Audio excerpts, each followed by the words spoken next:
Hi and welcome to another video for Lab Down Under. This week I'm going to be talking to Dr. Keith Johnson of the University of Sydney, who conducted a meta-analysis of over 2,000 papers looking at insomnia disorder.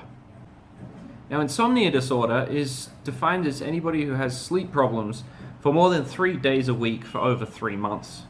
And Dr. Johnson and his team wanted to see whether there was any risk of those suffering from insomnia disorder of things like hypertension and diabetes, and looked at these several thousand studies to basically see whether they could find any underlying trends in the data. And what they found was actually quite interesting, but as is usual with these type of things, further research still needs to be done to really make a case for what the risks actually are here. So yeah, I hope you enjoy the interview, and let's get on with it.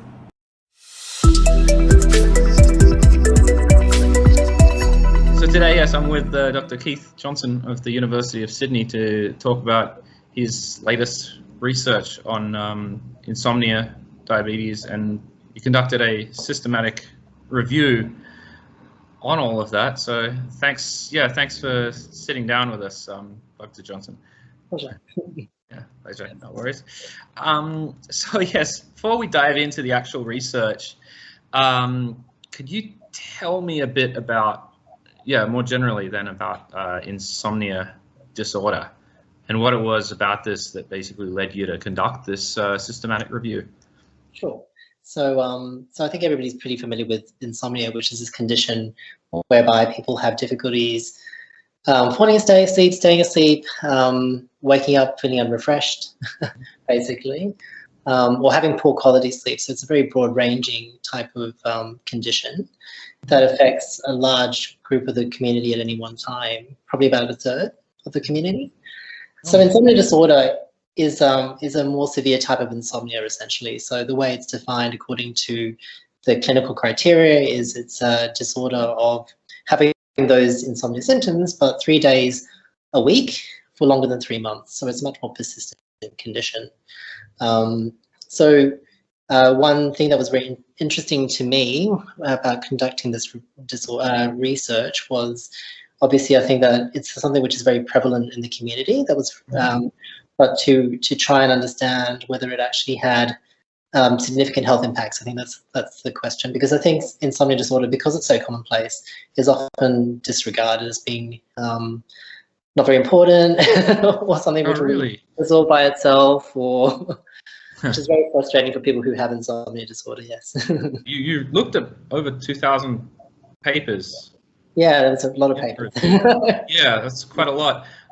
So, like, how did you select the papers, and then could you give my viewers kind of a brief overview of like what you found? Yeah, so basically we had some criteria, which was basically people had to, each of the studies that we included had to have people diagnosed according to with insomnia disorder in a reliable way, so either through a validated questionnaire or through a clinical review. And then there had to also be short sleep duration, basically, which was objectively defined either through sleep studies. The majority of the studies actually used sleep studies to define duration of sleep. Or the other way people have defined it is through actigraphy, which is this watch type device that measures people's movements, basically. So in terms of defining short sleep duration, the definition which has been put out there, which is largely this subtype originated in America, out of a cohort from the University of Pennsylvania, no, Penn State University, actually, not University of Pennsylvania. And they defined it as less than 6 hours. So we use that definition, but we also included anything that was less than 85% sleep efficiency. But actually, there was very few papers which met that particular criteria. Almost all the papers which have come up, been published since that time, have used a sleep duration of less than 6 hours to define objective short sleep. Yeah. So what did you find then? What could you just give my viewers kind of a brief overview of the trends you found in the review?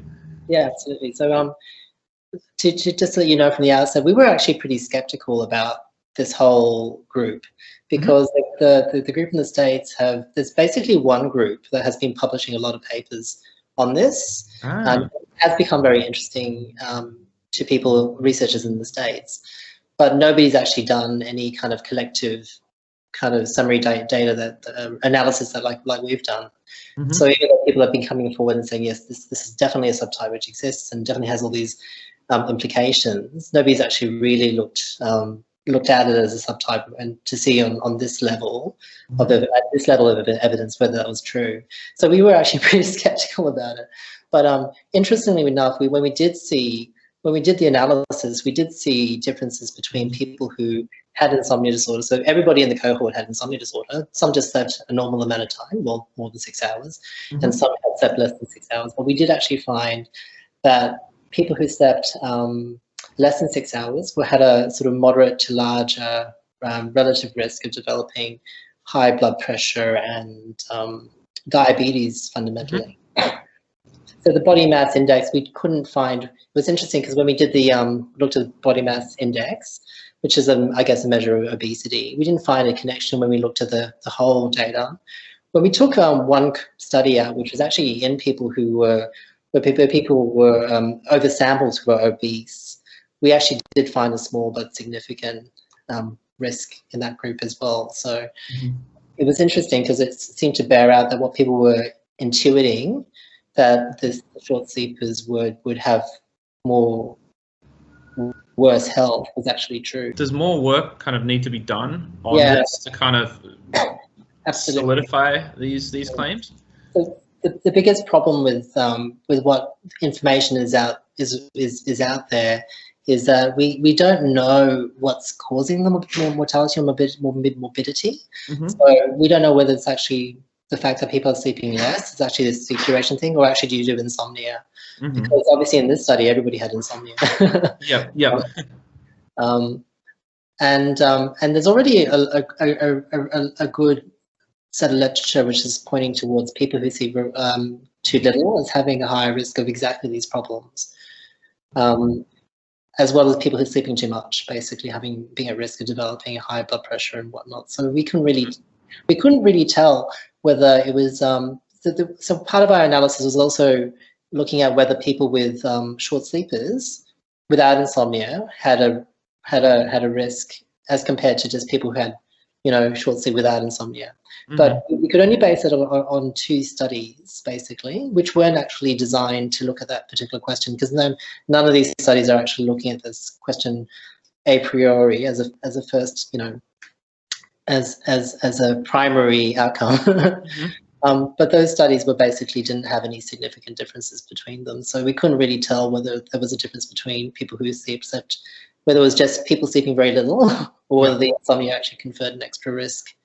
So what do you want to happen now that you've you've released your findings? What are the next steps? Yeah, so I think what we just talked about was probably one of the biggest questions. I think it's very important to develop studies which are specifically about insomnia. So a lot of these studies, if we looked at them, they weren't actually designed to target insomnia populations. They were often for other reasons, like people would be looking at develop people with sleep disturbance in general and high blood pressure or sleep apnea or something like that. And then the insomnia would be a secondary or even a tertiary outcome in these large population studies. So I think designing studies which are specifically about insomnia populations are very important, and also to clarify whether it's sleep duration as being contributing to this mortality. So I think people have sort of got a bit ahead of themselves and sort of saying, like, this is a definite subtype and it's short sleep duration, but we just don't know whether it's actually the short sleep duration is actually the marker for the subtype, or maybe there's other markers which might be just as valuable or useful to look at. Maybe something that we can see on like a sleep study.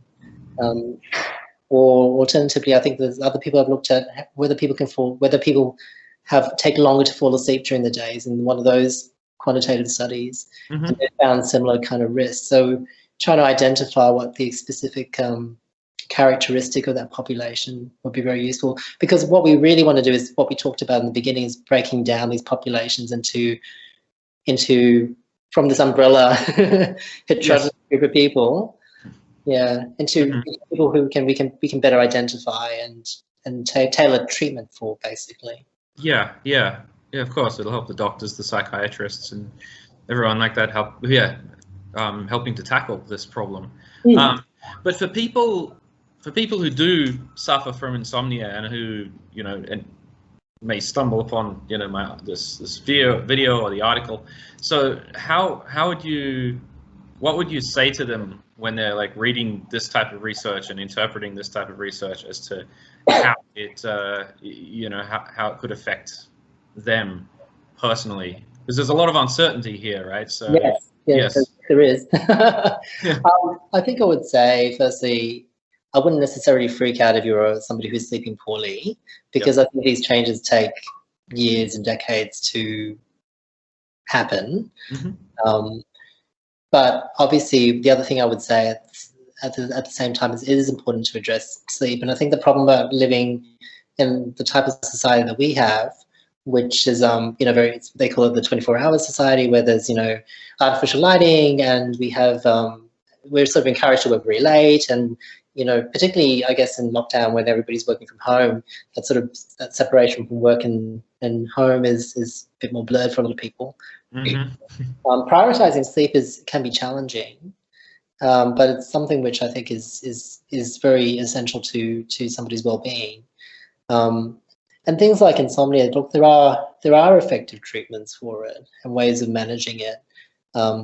It can be, like we said before, it can be something which is very chronic and relapsing, remitting, but people can definitely improve on their baseline. Things like cognitive behavior therapy for insomnia, which is a psychological treatment for insomnia, which often doesn't get a lot of airplay, can be very effective, much more so than just taking medication for sleeping. And so there are effective treatments out there that can help people improve their sleep. Yeah. And the cognitive behavioral therapy possibly could deal with the underlying causes rather than just absolutely people to sleep at night. All right. If anybody wanted to read more about your research online, is there anywhere that they can go? Do you have a university? You've got a university website, I assume. Do you have? So I work at the Wilcock Institute, which is a sleep research institute in Sydney, and we do a lot of research into insomnia, but other types of sleep disorders. So definitely, we have a lot of publications which come through there, and some of mine. So you're very welcome to check that out. We also treat people through there as well. So that's if you're looking for clinicians and assessments and management, that's a source of information. Oh, okay. That's good. Are you anywhere on social media? I don't really have a social media presence, I'm afraid. Okay, that's all right. It's probably better. Yes, there can be benefits to that in this day and age. That's all right. So that's good. All right. Well, I guess thanks very much, Keith, for taking the time out to sit down for this. I'll let you know. When it's up. When the blog and the video are up online. Brilliant. Okay, thanks for that. All right. To talk to you. Yes, you too, Keith. You too. Right. Have a good day. See ya. All right, see ya. Bye. I hope you enjoyed that interview. If you would like to find out more about Dr. Johnson's work, I'm going to put a link to the Lab Down Under article on his research below, and also a link to his various university pages so you can find out more and have a look at the other studies that he's done. I'm also would appreciate if you could like this video, subscribe to the YouTube channel if you want, leave a comment and all that jazz, and also if you're keen on following Lab Down Under, we have plenty of other places to do it. Facebook, Twitter, LinkedIn, Reddit, and I will throw all the links to those below. We also have a Patreon page as well if you want to financially support the blog, and of course that is always appreciated. But yeah, that about wraps it up for this week. So until next time, keep on being curious, and I'll catch you around.